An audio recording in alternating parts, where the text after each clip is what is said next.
Aleluia, pelo amor maravilhoso que Jesus demonstrou por cada um de nós. Eu vou convidar você para cantar conosco a música Vem Sentir. Que esse amor também possa te alcançar onde quer que você esteja.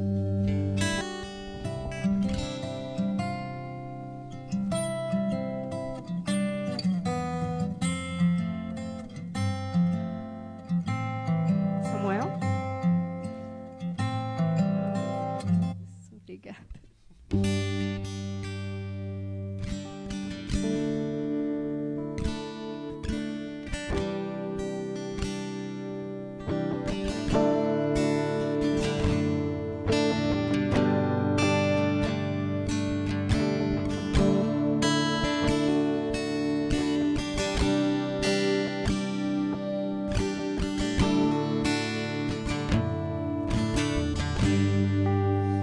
Vem sentir a glória do Senhor. Vem viver a sua doce paz. Vem provar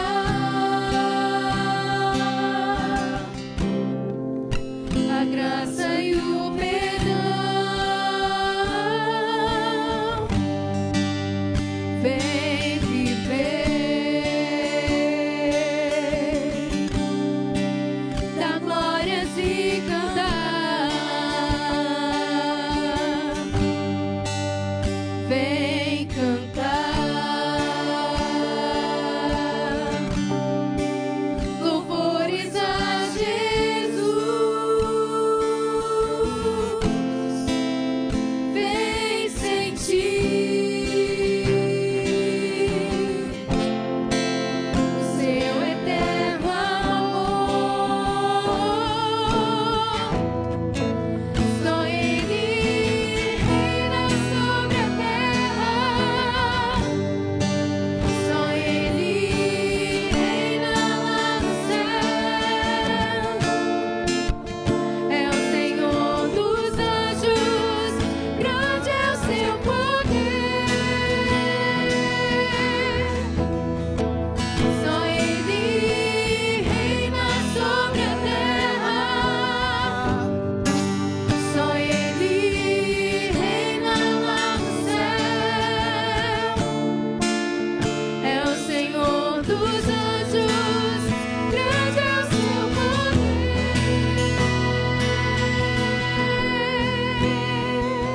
Cante.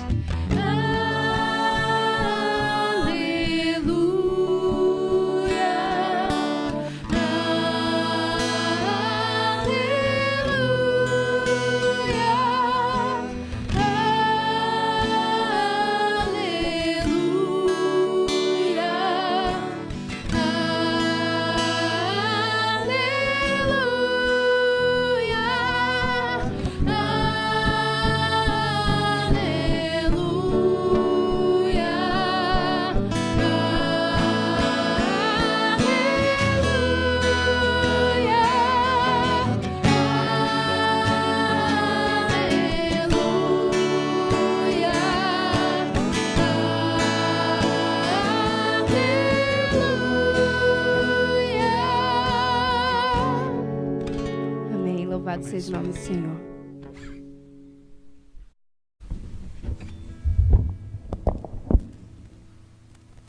Vamos orar? Ó nosso Deus bendito e único, nós vamos abrir a Tua palavra agora. Temos ouvido a Tua voz através dos louvores, da música que também chegou ao coração da gente. Mas agora a Tua palavra vai ser aberta, a gente precisa que seja ela que fale a cada um de nós e que somente o Seu nome seja exaltado nesse momento. Por favor, coordene os nossos pensamentos e sentimentos. Nós te rogamos em nome de Jesus. Amém.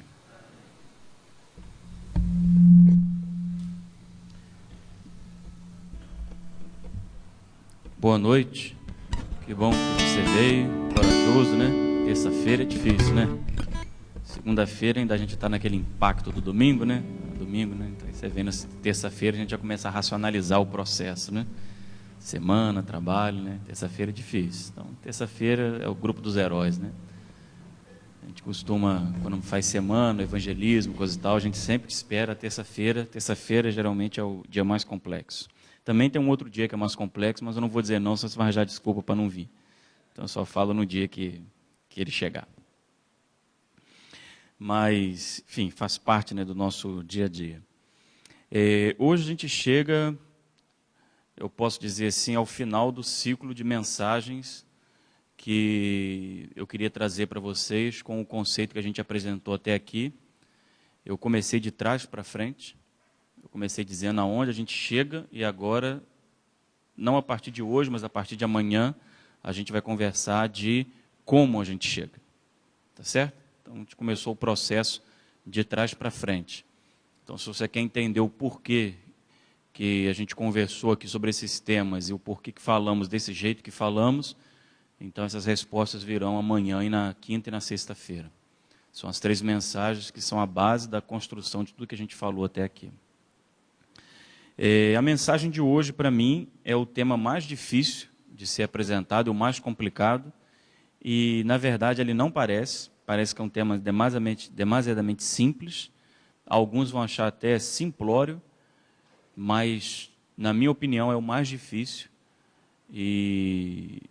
porque, para mim, é o mais difícil da gente poder, não é assimilar e compreender, mas que ele faça sentido pleno que ele precisa fazer na cabeça da gente. Então, sempre que eu vou apresentar esse tema, eu procuro roupagens diversas, e hoje eu procurei uma outra roupagem para o mesmo tema. E eu queria que a gente pudesse ler o texto e que Deus pudesse nos encaminhar nessa noite. O texto é o que está no livro de Marcos, capítulo 10, verso 17.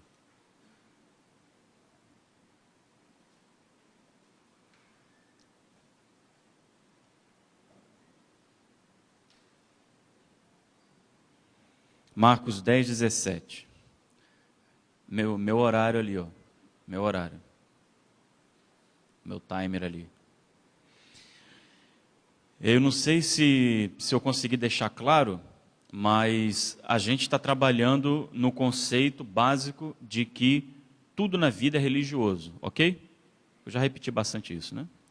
E isso tem algumas implicações. O porquê de que tudo na vida é religioso a gente vai ver amanhã, enfim, os outros dias, como eu falei aí. Mas isso tem algumas implicações. E uma dessas implicações tem a ver com a nossa vida em missão. Tá? Uma vida em missão. E essa vida em missão, eu não gosto da palavra exigir, mas fica ela mesmo, né? Ela nos convoca, é melhor a palavra, ela nos provoca a um modo de viver essa mesma vida de outro jeito.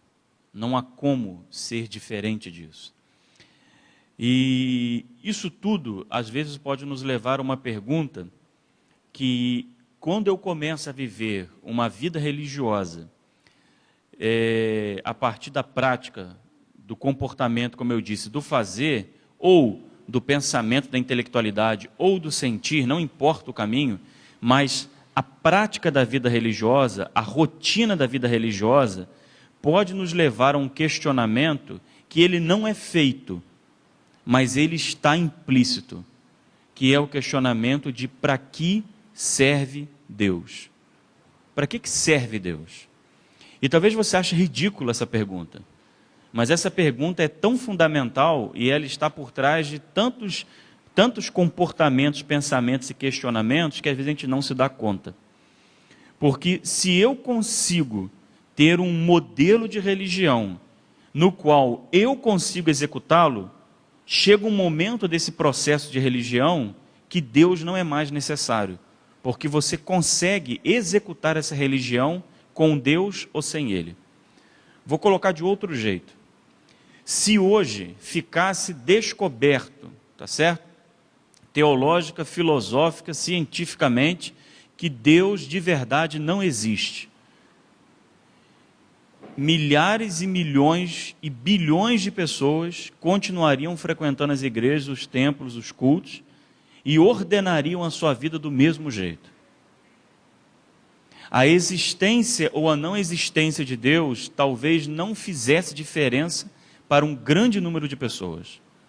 Porque o sentido da sua relação com Deus não é um sentido com Deus, mas é um sentido da religião, da religiosidade, de certos entendimentos, conhecimentos, práticas, costumes, regras, que eu não estou dizendo que essas coisas são erradas, eu não estou falando isso. Mas às vezes o nosso vínculo espiritual está naquilo que não é espiritual. E como isso às vezes é tão automático na vida da gente, e é rotineiro, e eu não estou dizendo que você é pior ou melhor do que ninguém, porque isso acontece com todos nós, às vezes a realidade da presença de Deus e a necessidade da presença dele deixa de ser importante. Então, o texto que a gente vai ler agora tem um pouco essa linha de pensamento, e eu queria que você acompanhasse comigo em Marcos capítulo 10, verso 17, diz assim: Pondo-se Jesus a caminho, correu para ele um homem, que ajoelhando-se perguntou-lhe: Bom mestre, que farei para herdar a vida eterna? Respondeu-lhe Jesus: Por que me chamas bom? Ninguém é bom senão um só, que é Deus. Sabe os mandamentos: não adulterarás, não matarás, não furtarás, não dirás falso testemunho, não defraudarás a ninguém, honra teu pai e tua mãe. Ele respondeu: Mestre, tudo isso tenho guardado desde a minha mocidade. Jesus, olhando para ele, o amou e disse: Falta-te uma coisa. Vai, vende tudo o que tens e dá aos pobres, e terás um tesouro no céu. Então vem e segue-me. Mas ele, contrariado com esta palavra, retirou-se triste, porque possuía muitas propriedades. Então Jesus, olhando ao redor, disse aos discípulos: Quão dificilmente entrarão no reino de Deus os que têm riquezas. Os discípulos se admiraram destas palavras, mas Jesus, tornando a falar, disse-lhes: Filhos, quão difícil é para os que confiam nas riquezas entrar no reino de Deus? É mais fácil passar um camelo pelo fundo de uma agulha do que entrar um rico no reino dos céus. Antes da gente conversar do texto, eu queria chamar a pessoa que vai cantar a música que eu pedi. Eu queria que você ouvisse essa música, porque a gente precisa dela para abrir alguns caminhos no coração da gente. Tá bom?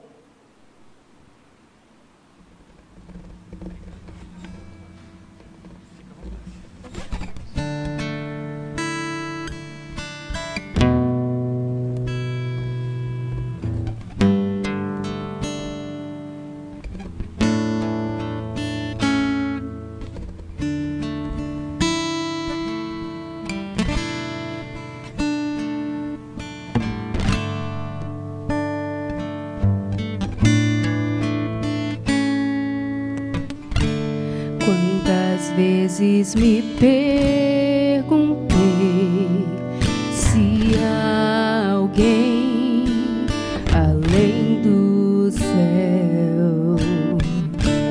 Quantas vezes me questionei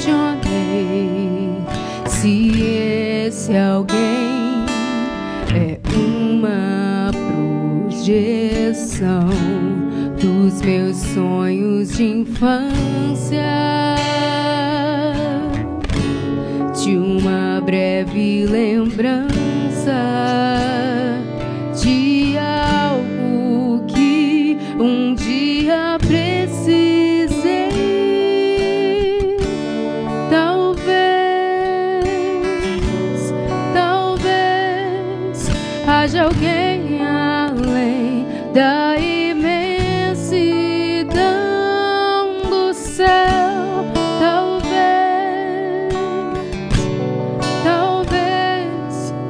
eu não esteja aqui tão só.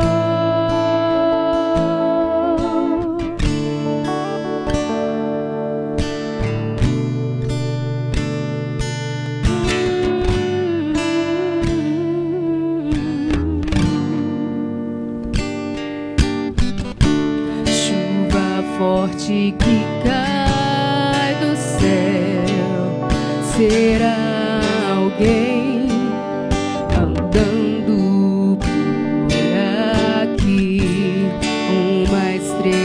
brilhar no céu? Será alguém daqui que se importa comigo, que espera de mim mais que uma crença. Será que a fé compensa? Eu sei, alguém ali na imensidão do céu. Eu sei, eu não tô aqui tão só. Eu sei, alguém além da imensidão do céu. Eu sei, eu não tô aqui tão só.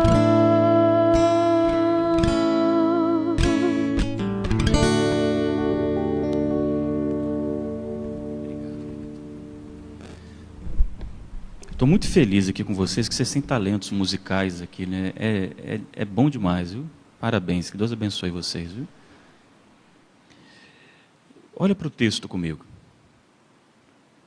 Esse homem chega até Jesus, ele é um homem rico, um homem de posição, tá? Lucas enfatiza isso. Eu gosto mais do texto de Marcos do que do texto de Mateus. Você vai perceber que o evangelho de Marcos é um evangelho mais detalhista. Marcos tem os detalhes, principalmente os detalhes de sentimento, porque Mateus não tem essa preocupação. O evangelho de Mateus é um evangelho de ordem mais teológica, assim. Mateus quer demonstrar que Jesus é o Messias do Antigo Testamento. Então, tudo dele é conforme o Antigo Testamento, conforme estava escrito pelo profeta, sabe? Ele tem que mostrar isso. O livro de Marcos, não. O evangelho de Marcos é aquele evangelho que se preocupa com o relacionamento. Então, em Marcos, por exemplo, que você vai ter esse texto aqui, que Jesus olha para ele e o amou. Só Marcos tem isso. É Marcos que diz que Jesus, chegando, olhou para ele, abaixou-se, tocou e disse. Sabe? É Marcos. Marcos tem isso. Então, esse homem chega perto de Jesus e ele toma uma atitude que talvez seja um pouco estranha para a gente. Na cultura deles não era tão estranho. Eles tinham essa cultura mais visceral, por assim dizer, de demonstrar, sabe, sentimentos, pensamentos, emoções, tá? Eles são aqueles que, quando alguém faleceu, tinha aquele cortejo gritando, chorando em voz alta, para que todos soubessem que o sofrimento era real. A gente tem uma cultura de um pouco mais de contenção desses sentimentos. Demonstrar sentimentos para a gente é um sinal um pouco de fraqueza. Né? A gente, mas a pessoa, o que as pessoas vão achar? Que eu quero aparecer, que eu estou me achando coitadinho, né? Ou que eu sou um fraco? Isso faz parte do nosso contexto cultural. Não era assim esse contexto. Então, quando você vê o texto dizendo que esse homem ele vem e se ajoelha diante de Jesus, não é discípulo de Jesus, é um homem rico de posição, não se assuste. Tá? A atitude dele não é uma atitude incomum para a época, talvez fosse hoje, mas ele chega e se ajoelha na frente de Jesus e ele faz a pergunta que eu venho tentando trabalhar com vocês esses dias. Bom mestre, que farei, ou seja, ação, né? Fazer para herdar a vida eterna. Quais são os processos, quais são os caminhos, quais são as escolhas, quais são as ações que eu tenho que realizar para que eu possa herdar a vida eterna? Ora, ele claramente está entendendo aqui a vida eterna como um efeito, como um produto. Ou seja, se eu faço A, B e C, logo eu terei como resultado a vida eterna. Está claro isso? A pergunta dele demonstra isso, né? Então, se eu, é igual criança, né? Se eu sou um bom aluno, me comporto, faço o dever de casa, mamãe vai me dar sobremesa. Você entendeu? É a lógica do pensamento dele, é um pensamento de encadeado, causal, tá? Então, eu faço isso, faço aquilo outro, eu tenho a vida eterna. Então, eles entendiam e enxergavam a vida eterna como uma espécie de recompensa. A gente não. A gente não pensa na vida eterna como recompensa. Não é? A gente não pensa. Eu lembro que eu estava dando estudo bíblico uma vez para uma senhora, e era um senhor, ele tinha feito a igreja nossa. Ele não era adventista, mas ele construiu a igreja adventista para a gente. Era uma igreja pequena, que dava uns 5 bancos desse, nada mais do que isso. E eu fui visitá-lo, né, porque eu cheguei como pastor da igreja, e falei, quem que fez essa igreja? Que eles estavam me contando, foi fulano. Eles chamavam o irmão de abençoado. Até hoje eu não sei o nome dele, que a gente só chamava de abençoado. Eu falei, rapaz, eu preciso lá agradecer esse homem. Vamos lá, pastor. Aí fui na casa dele agradecê-lo. E brinquei com ele, né? Falei, poxa, cara, tudo bem que você não é adventista, mas você podia ter feito a igreja maior, né? Mais alta. Porque a igreja tinha assim 2,5 de altura, sabe? E botou aquela telha de amianto. Eu falei, rapaz, quando eu subo no púlpito, queima minha cabeça. Foi lá que eu fiquei careca, porque queimou tudo com o cabelo. Aí ele começou a rir e falou, não, pastor, eu fui levantando. Quando deu 2,5, os irmãos falaram assim, abençoado, acabou o dinheiro, bota a telha. Aí eu botei. Então faltou lá umas 3 carreiras, pelo menos, de tijolos lá. Eu estava conversando com ele, falei, mas como que eu posso te agradecer? Ele falou, pastor, tem um jeito. O jeito de você me agradecer, você dá estudo bíblico para minha esposa. Eu falei, o que é isso, cara? Você está maluco? Eu falei, eu sou adventista, cara, você é de outra denominação, e você sabe que eu vou fazer de tudo para ela ser adventista. Ele falou, pastor, se ela for adventista, eu estou feliz da vida. Qualquer coisa, eu estou feliz, pastor, que a mulher é ruim. Eu falei, que é isso, rapaz? Ele falou, pastor, é difícil o negócio. Ele falou, é difícil. Aí eu falei, tudo bem. Ele falou, pastor, mas você não pode desistir, não. Eu falei, rapaz, você não me conhece, não, irmão. Eu não desisto de nada, não. Eu falei, ela vai me botar para fora de casa. Ele falou, é possível. E aí ele chegou, me apresentou a mulher, a senhora, né, dele. Era uma casa, assim, uma sala grande, uma varandinha na frente. Ele chegou, me apresentou, ela esticou a mão, cumprimentou, não falou nada, só fez assim, se assentou novamente. E ele falou assim, pastor, eu vou esperar na varanda para vocês ficarem tranquilos. E ele saiu. E eu olhei e falei, pronto, né? Sei lá se essa mulher vira no Gerai aqui e me bate aqui, né? Fiquei pensando, sei lá o que essa mulher vai fazer, né? E aí eu comecei a dar estudo bíblico para ela, tentando conversar com ela, ela não me falou nada. Estou resumindo a história, por causa do nosso tempo. Eu fiquei 4 meses ali com ela. Ela nunca me respondeu nada, nem me perguntou nada, nem nunca me deu bom dia, nem boa noite, nem tchau, nem obrigado, nem concordo, nem sim, nem não. Ela só sentava e sentava. E ele saía toda vez e ficava na varanda. E toda vez que eu saía, ele me olhava e falava assim, é duro, né, pastor? E eu falava, calma, rapaz, que ela achou um mais encravado que ela. Eu falei, fica tranquilo. Aí um dia nós chegamos num assunto, que era o assunto da mortalidade da alma, né? E eu estava explicando para ela de que a gente não vai ficar queimando eternamente. E de que o céu não é um processo de recompensa. De que Deus vai salvar pessoas que a gente nem imagina, que no céu a gente vai ter muita surpresa, né? E quando eu falei para ela que ninguém ia ficar queimando para sempre, que não ia ter inferno, ela parou assim, ela sempre olhava para baixo, né? Ela parou assim, levantou os olhos assim, me olhou assim, sabe? Tum, dentro do olho. Parecia filme de terror. Sabe? Quando dá aqueles negócios, tan, tan, tan, tan, tan, tum, dentro do meu olho. Eu gelei, falei, agora foi. Falei, agora essa mulher vai levantar aqui num charamacaia aqui e já era o negócio, né? E ela me olhou assim e falou assim, peraí, pastor. Eu falei, Jesus Cristo, ela fala. Ela falou assim, peraí, pastor. Eu estou te escutando aqui há 4 meses, estou quieto, não falo nada, coisa e tal, tudo bem, estou te ouvindo, está tudo legal. Agora, você está me dizendo que esse vizinho maldito, que eu odeio ele, não vai queimar no inferno? Falei, né? E eu que faço tudo direitinho, vou para a igreja, pago meus dízimos, não falta um culto, vou para o monte. Aí começou a falar os negócios que ela fazia. Posso não ir para o céu? Quase que eu falei, do jeito que a senhora está falando, é bem impossível, né?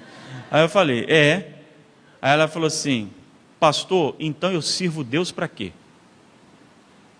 Falou, pastor, muito obrigado pelo seu tempo, nosso estudo acabou aqui. E gentilmente ela me colocou para fora de casa. E nunca mais me recebeu. E eu não sei o que aconteceu, porque ela nunca mais me recebeu mesmo. Eu sou teimoso, hein? Eu voltei lá mais umas 6 vezes, mas ela não me recebia. Por que esse tipo de pensamento? Porque é um pensamento de que o céu, de que a eternidade, que a salvação é um processo de recompensa. Talvez possa não ser um processo de recompensa que você se ache digno ou justo. Não vou dizer que chega a esse ponto, mas se você cumprir certas coisas, se esforçar para algumas coisas, então você vai conseguir chegar no nível de Deus poder falar assim, beleza, meu filho, você cumpriu a tarefa aqui, chegou no talo aqui, entra aí, entendeu? Passou no teste, entra aí. Porque esse é o pensamento, isso tem a ver com toda uma estrutura religiosa na cabeça da gente. Por mais que a gente fale que salvação é pela graça, que esse trimestre seja só salvação pela graça na lição, por mais tudo isso, é difícil. a cabeça da gente funciona com castigo e recompensa. A gente é adestradinho, igual cachorro. Então a gente acha que o céu é uma recompensa, se eu fizer tudo direitinho. Não era diferente para esse homem aqui. Então perceba o que Jesus responde para ele. Olha como Jesus fala: por que você me chama bom? Ninguém é bom, senão um só, que é Deus. Jesus já dá sabe, aquela voadora assim, com os dois no peito. Jesus já dá aquela direta, dizendo assim: amigão, ninguém é bom. Gente, Jesus está dizendo que nem ele é bom, o que não é verdade, tá certo? Era um jogo de palavras. Mas ao Jesus falar isso, o que Jesus estava querendo dizer para aquele homem? Amigo, você não é bom. Já começa assim, ou seja, se você não é bom, como que você pode fazer alguma coisa para herdar a vida eterna? Percebe onde Jesus já bateu? Jesus já foi assim na jugular, já bateu onde tinha que bater já, para ver se balançava o homem. Aí Jesus, olha o que Jesus fala no verso 19: sabes os mandamentos, não é pergunta, é uma afirmação. Não adulterarás, não matarás, não furtarás, não dirás falso testemunho, não defraudarás a ninguém, honra teu pai e tua mãe. Esses mandamentos fazem parte de quais mandamentos? Dos 10 mandamentos. Mas Jesus aqui só menciona quantos? Pode contar aí, não é vergonhoso não, pode contar. Jesus menciona quantos? 6. Por quê?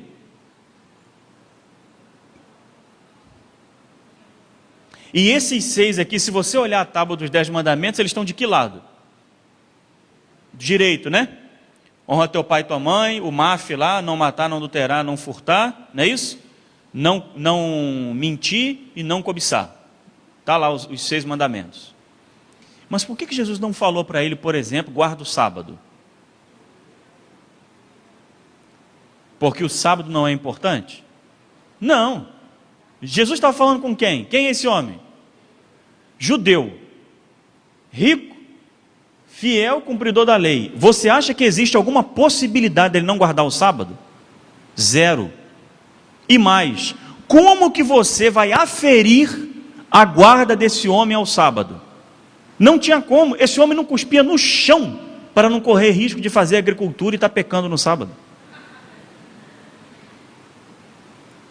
Ele não dava mais do que X passos para não provocar cansaço. Como que você vai dizer que esse cara não guarda o sábado? Não tomarás o nome do Senhor teu Deus em vão, que é um outro mandamento. Eles não falavam o nome de Deus. Eles não falavam, tanto não falavam, que se perdeu a pronúncia do nome de Deus. E se tornou o tetragrama, que a gente chama de tetragrama sagrado, YWHW, mas não é Y nem W com som de I e UO, tá? São consoantes no hebraico, você não consegue pronunciar isso. E aí eles falavam Adonai, que significa Senhor. Quando liam a Torá, eles não colocavam o dedo em respeito ao texto sagrado. Eles tinham um pointer, né? um apontador assim, de prata. Quando chegava o nome de Deus, eles trocavam o apontador, pegavam um apontador com ponta de ouro, para apontar o nome de Deus e falava Adonai. Você acha que esse sujeito vai tomar o nome de Deus em vão? Mas Nunquinha Deodó da Silva, meu filho. E como que você vai avaliar? Não tem como, sabe? Então, esses mandamentos relacionados à relação com Deus, ao amor com Deus, gente, isso não tinha argumento visível, não tinha como você trabalhar isso. Não dava, porque era o padrão deles. A lei judaica era uma lei que trabalhava especialmente esses 4 mandamentos. Esse camarada guardava os 10 mandamentos e mais 613. E você ainda reclama de 10. Ele não só guardava os 10 mandamentos, ele guardava toda a estrutura de limpeza ritualística, de libação, de imundícia, uma série de coisas que você não chega nem perto. E você ainda acha, a igreja tem muitas regras. Vive aqui. Ele era esse tipo de homem. Você acha que ele não guardaria os 10 mandamentos? Claro que guardaria. E essa pergunta que ele faz, ele espera de Jesus exatamente essa resposta. Porque essa é a resposta que qualquer judeu daria. Lá em Mateus 22, quando pergunta para Jesus, Senhor, qual é o grande mandamento da lei? que Jesus fala, amarás o Senhor teu Deus todo o teu coração, o próximo como a ti mesmo, que alguns pegam para dizer que Jesus mudou a lei, Jesus não mudou lei nenhuma. Primeiro que isso já está em Deuteronômio 6, 4 e 5, que é a Shema, e a parte do amor ao próximo está em Levítico 19, 18. Isso é para começo de conversa. Já é praxe do Antigo Testamento. Segundo, que qualquer judeu daria essa resposta. Essa era a resposta padrão. Você entende? Quando esse homem pergunta para Jesus, que bem eu farei, ou o que eu posso fazer para herdar a vida eterna, ele já espera de Jesus que Jesus diga, cumpra os mandamentos, ou seja, ame a Deus sobre todas as coisas e ame o teu próximo como a ti mesmo. Ele já esperava isso. Se Jesus falasse alguma coisa contrário a isso, Jesus estaria, entre aspas, pecando, porque ele estaria dando um caminho de salvação diverso do que o Antigo Testamento havia pronunciado. Então Jesus não inventou lei nenhuma, Jesus não mudou lei nenhuma. Isso é ridículo. Desculpa, com todo respeito a quem fala e pensa isso, é a pessoa que não conhece o mínimo de judaísmo do primeiro século. Então, isso que Jesus responde, que ele já esperava, olha como ele contra-argumenta Jesus, no verso 20. Ele respondeu, mestre, tudo isso eu tenho guardado desde a minha mocidade. Em outras palavras, se o requisito é isso, passei, não é não? Aprovou. Já é aqui bicho, já está no primeiro ano da faculdade, já foi. Porque ele fala, isso eu tenho guardado desde a minha mocidade. Ele já cumpria essas coisas. Então, quando Jesus coloca isso como condição, para ele, isso não é condição. Só que Jesus faz aquilo que Jesus faz, né? Jesus cria o cenário para poder ir lá aonde dói. Aí Jesus diz o que está no verso 21. Jesus olha para ele, e por isso que eu gosto de Marcos, vou repetir, o amou. Ou seja, Jesus não falou para confrontá-lo, para destruí-lo. Jesus falou para salvá-lo, porque o amava. Jesus diz, falta-te uma coisa. E eu imagino que o camarada, como assim? Falta-te uma coisa.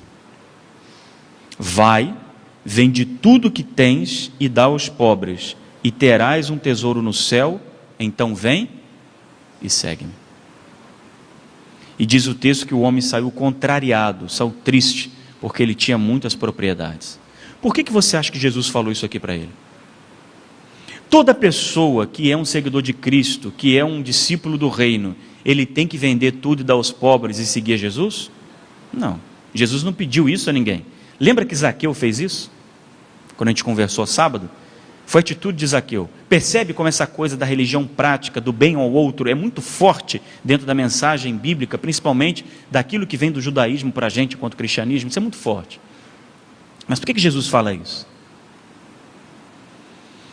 Porque Jesus havia acabado de dizer para aquele homem que para ele poder ser salvo, ele tinha que cumprir quais mandamentos? Os mandamentos que estão relacionados com o amor ao próximo. E aquele homem disse o quê? Senhor, eu amo o meu próximo desde que eu sou moleque. Aí Jesus disse para ele, é? Você ama o seu próximo como a lei diz que tem que amar? Então pega tudo que você tem, dá para ele e vem me seguir. E aí caiu a ficha na cabeça do homem, de que ele não amava o próximo coisa nenhuma, ou não na profundidade daquilo que a lei de Deus exige. Entendeu? Hoje, quando a gente fala de religião, de Deus, principalmente hoje, em que a gente está num movimento de fazermos bem ao outro, de cuidarmos do planeta, de cuidarmos da cidade, de sermos pessoas éticas, bons vizinhos, né? Ser um bom filho, enfim, ou esses argumentos do politicamente correto, mas não em alguns sentidos assim mais extremos, mas no sentido de você não ofender as pessoas, ser educado, sabe, nesse sentido, né? Esse discurso, que é um discurso bom, não estou desmerecendo o discurso, mas ele pode acabar construindo na cabeça da gente, e na cabeça de muitas pessoas que você conhece, o seguinte argumento: eu não mato, não roubo, eu sou uma boa pessoa, pago meus impostos. Por que eu preciso de religião?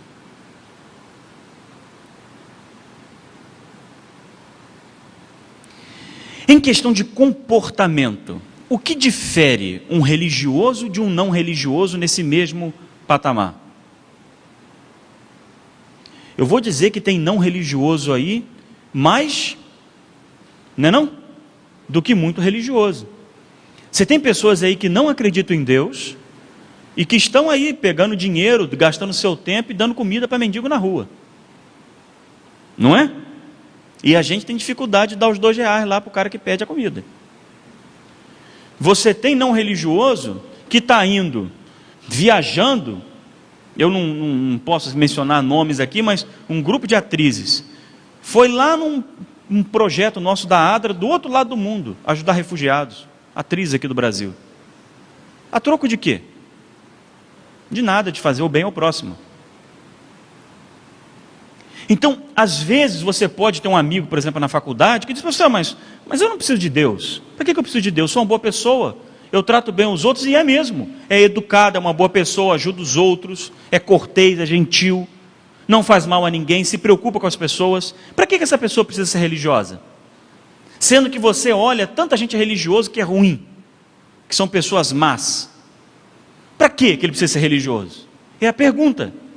E essa pergunta é cada vez mais latente, principalmente nos nossos meios, nos círculos, nos centros urbanos, na cidade que a gente mora. Para que eu preciso de Deus, se eu posso viver uma vida digna e reta sem Ele? Quantos amigos você conhece, de repente, que já estiveram aqui na igreja e hoje não estão mais na igreja? E eles dizem que eles não sentem falta de Deus ou da igreja. De Deus, às vezes, a pessoa tem até medo de dizer, né? Porque ainda tem aquela ideia da recompensa do castigo, tem medo do raio queimar a cabeça. Mas assim, da igreja, né? Não sente falta da igreja. Não sinto falta da igreja porque eu encontrei a minha espiritualidade, ou eu me sinto bem fazendo yoga, sabe? Sei lá, um troço desse daí. Quantas pessoas você conhece assim? Para pensar e você vai ver que não são poucas.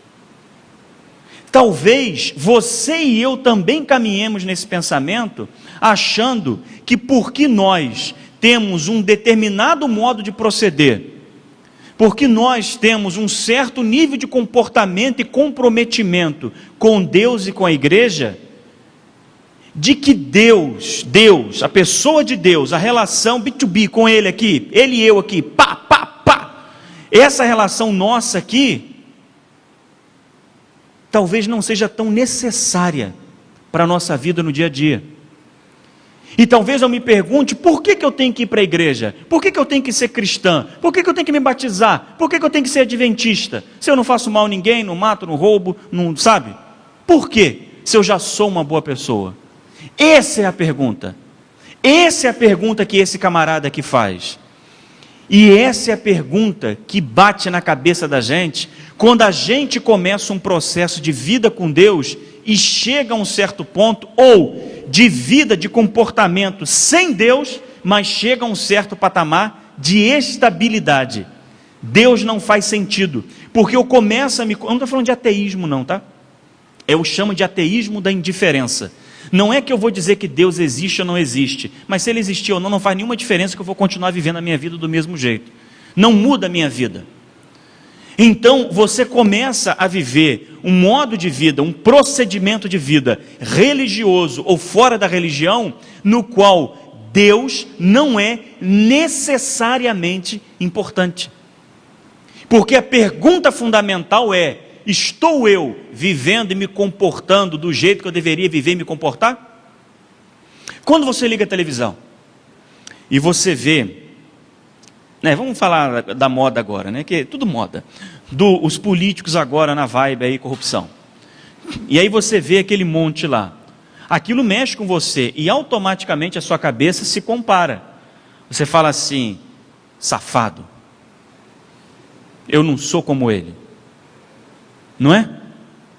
Como que ele é possível? Como que é possível ele fazer isso? Não é? A gente faz essas comparações. Quando você vê o jornal, aquele coisa da televisão que se você não tomar cuidado, espirra sangue em você. Você está vendo aquele jornal lá, matou não sei quanto, matou não sei quanto, matou não sei quanto, roubou não sei quanto. Aí você assiste aquilo e aquilo fala com você: nossa, que coisa horrível, como pode alguém fazer isso?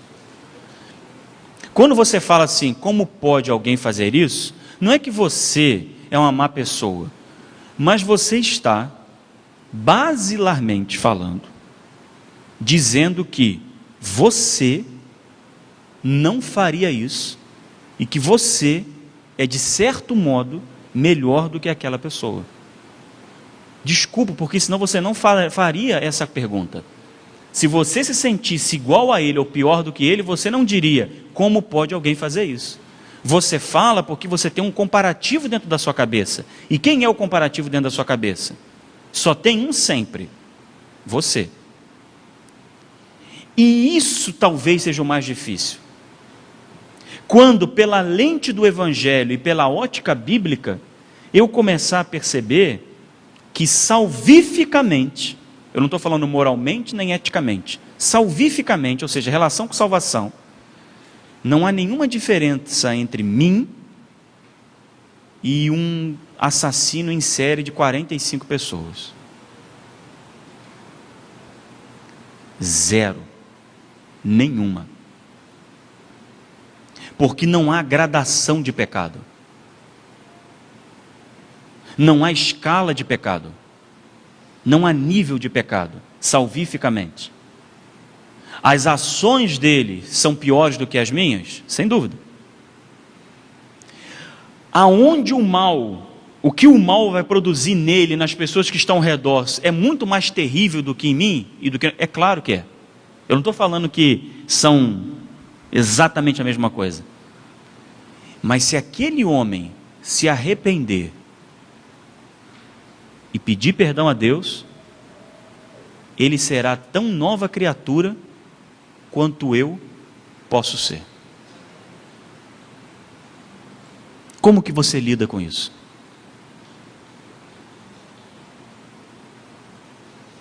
O que é ser uma boa pessoa na sua concepção? O que é ser bom para você? Como que você define que alguém é uma boa pessoa? Algumas características, me ajuda, pode falar. Estou te dando autorização para você falar agora, pode falar. Algumas características de que alguém é fulana é uma boa pessoa. Não embola não, gente, um de cada vez.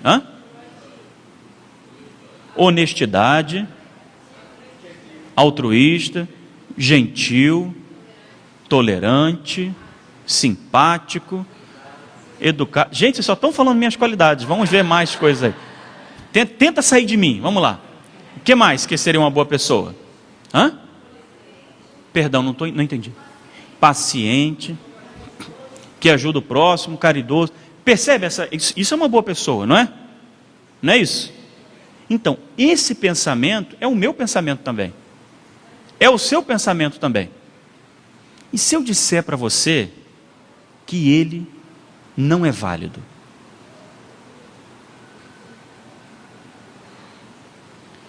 Que no reino de Deus não existem pacientes, corteses, gentis e que façam bem aos outros. Que ninguém é. E você pode achar que eu sou doido. E eu sou. Mas eu tenho um que é mais doido do que eu. Chama-se Jesus. Porque Jesus disse: ninguém é bom. A não ser quem?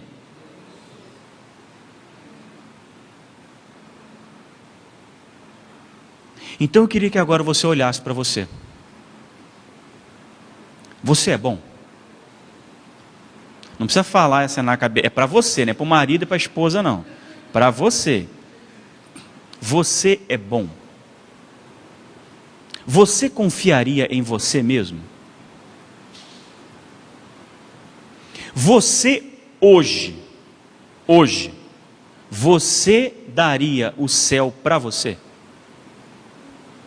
Hoje. Today. oidia. Gente, eu passo dias gravando essas palavras em vários idiomas para eu falar no sermão. Hoje, você daria o céu para você? Hoje. E eu vou piorar a sua situação, e eu sei que vai parecer retórica e armadilha o que eu acabei de fazer. Se você diz sim, você tem um problema. E se você diz não, você também tem um problema.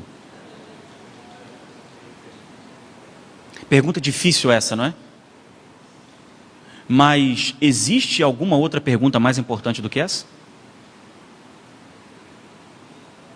Se tudo é religião, se tudo é espiritual, se a gente vive para Deus, existe alguma pergunta mais importante do que essa? Ao meu modo de ver, não. E a resposta também é dada por Jesus no mesmo texto, onde Jesus diz assim: então Jesus, olhando ao redor, disse aos seus discípulos: quão dificilmente entrarão no reino de Deus os que têm riquezas. E os discípulos achando que Jesus estava falando só de rico, né? Os discípulos se admiraram dessas palavras, mas Jesus tornou a falar-lhes e lhes disse: filhos, quão difícil é para os que confiam. Os que confiam nas riquezas entrar no reino de Deus. Não são as riquezas. É o quê? A confiança. E a confiança independe do objeto.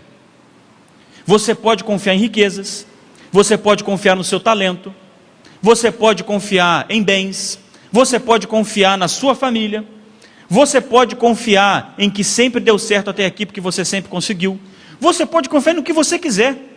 E qualquer confiança que não seja uma confiança infantil, inocente, pura e absurda na pessoa de Cristo, é salvação pelas obras. É por isso que não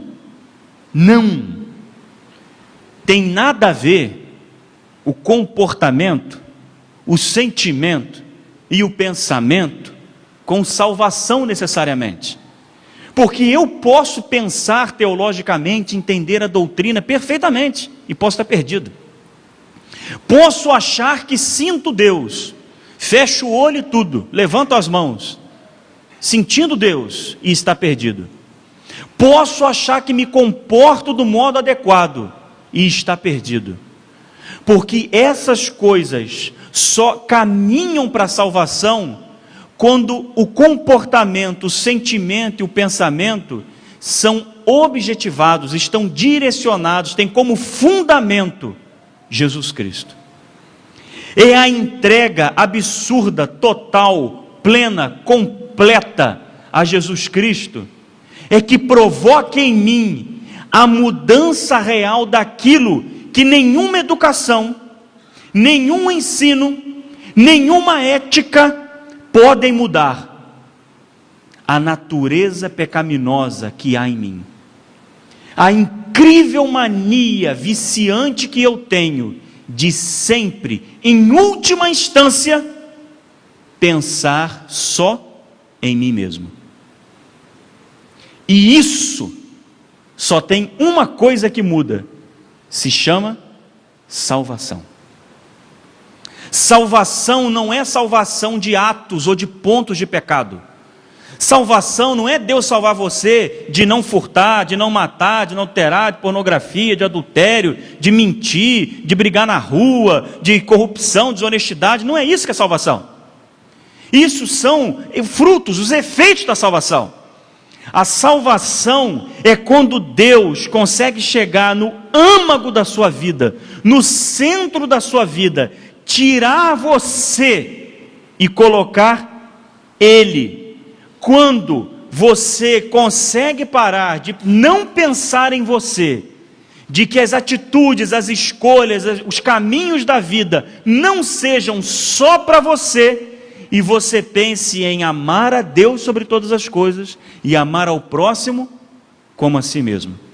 E talvez você pense: mas eu não penso só em mim, eu vivo para os meus filhos. Os filhos são de quem?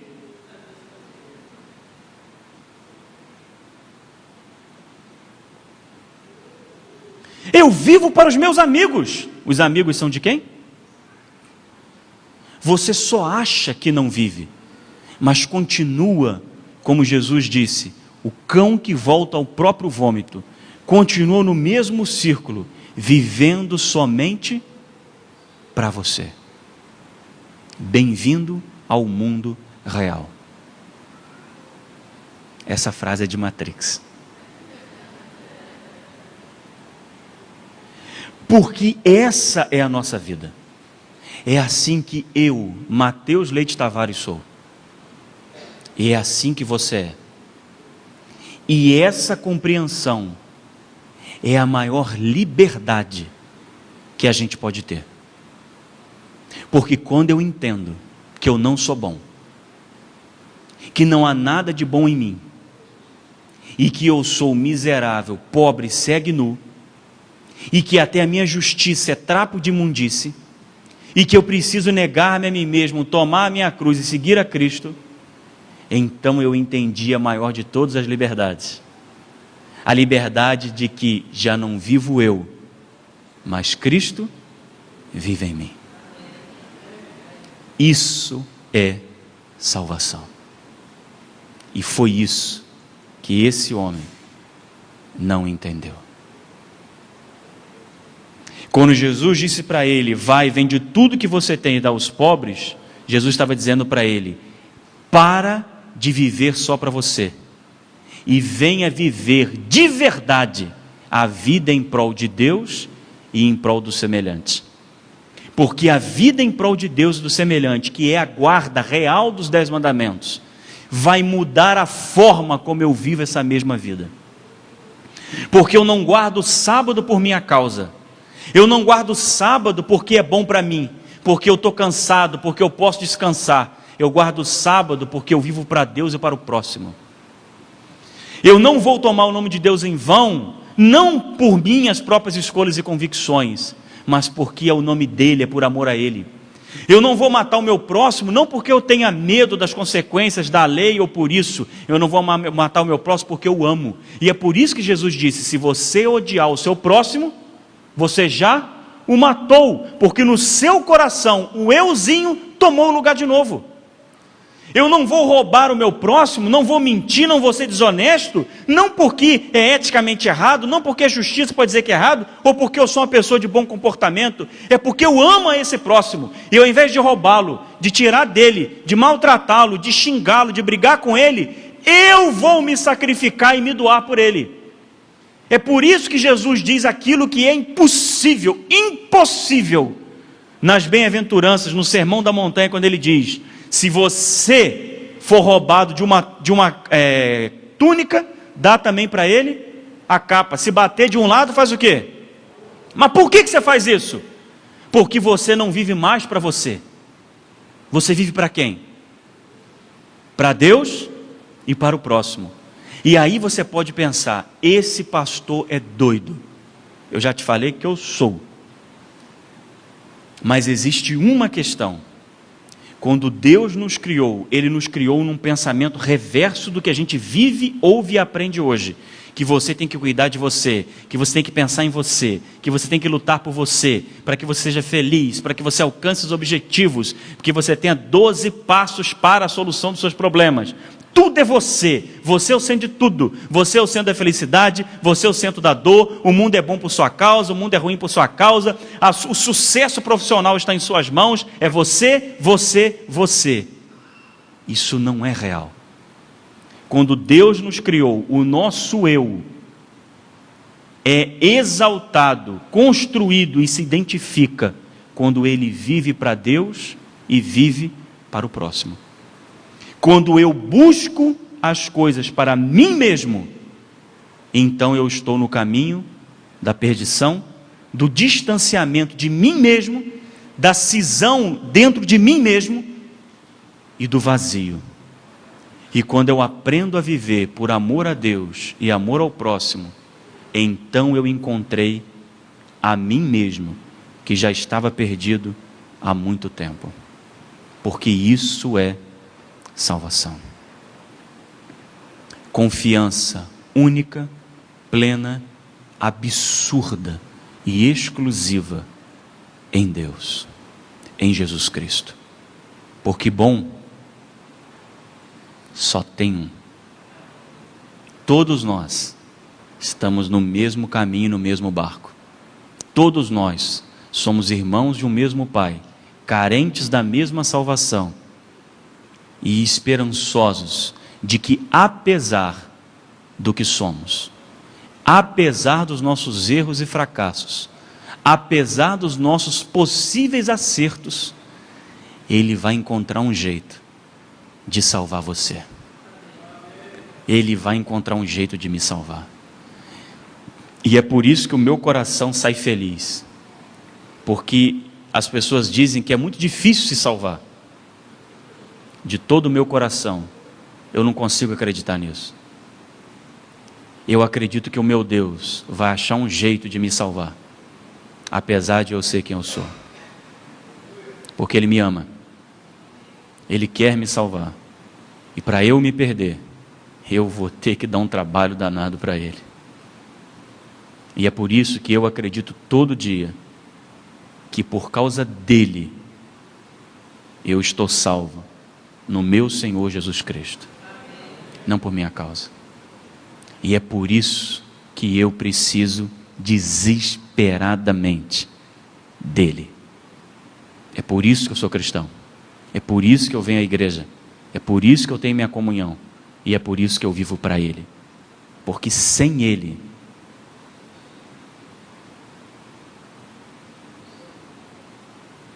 não tem nada. E aí? Vai parar de viver essa falsidade e vai entregar isso que falta para Ele?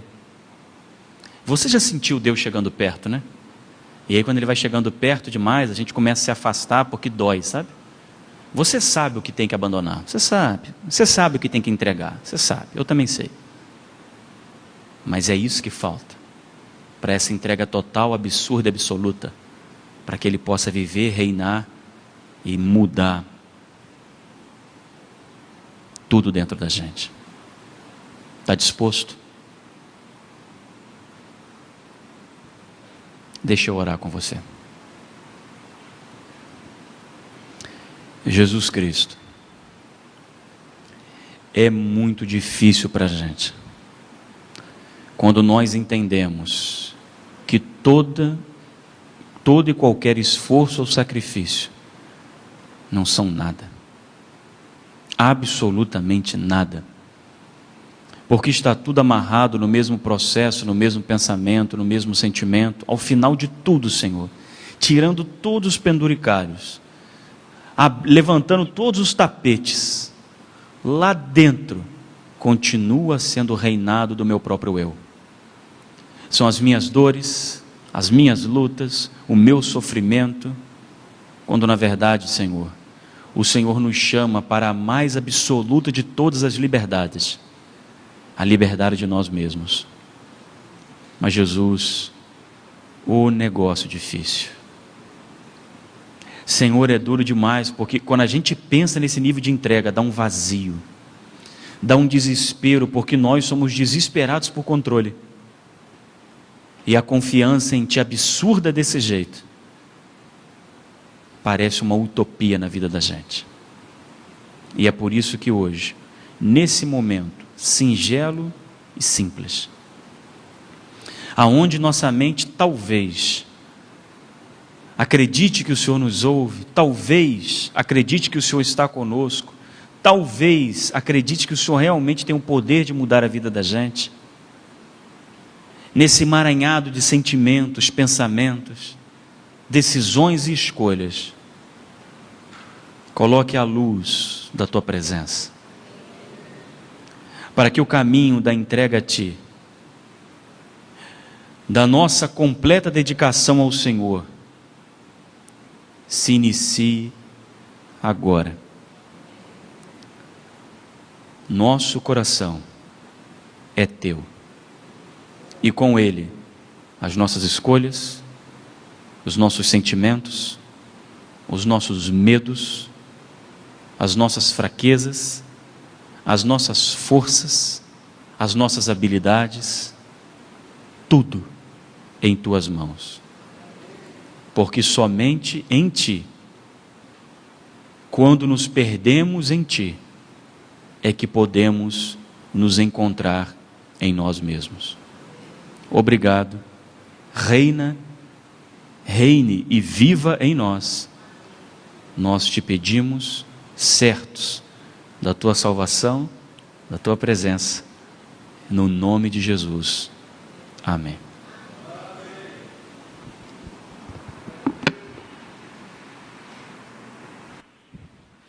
Nós esperamos você amanhã, junto com seus amigos, com a sua família. Que possamos todos voltar em paz para casa, com a segurança e na paz de Jesus. Amém. Hoje cruz se erigiu,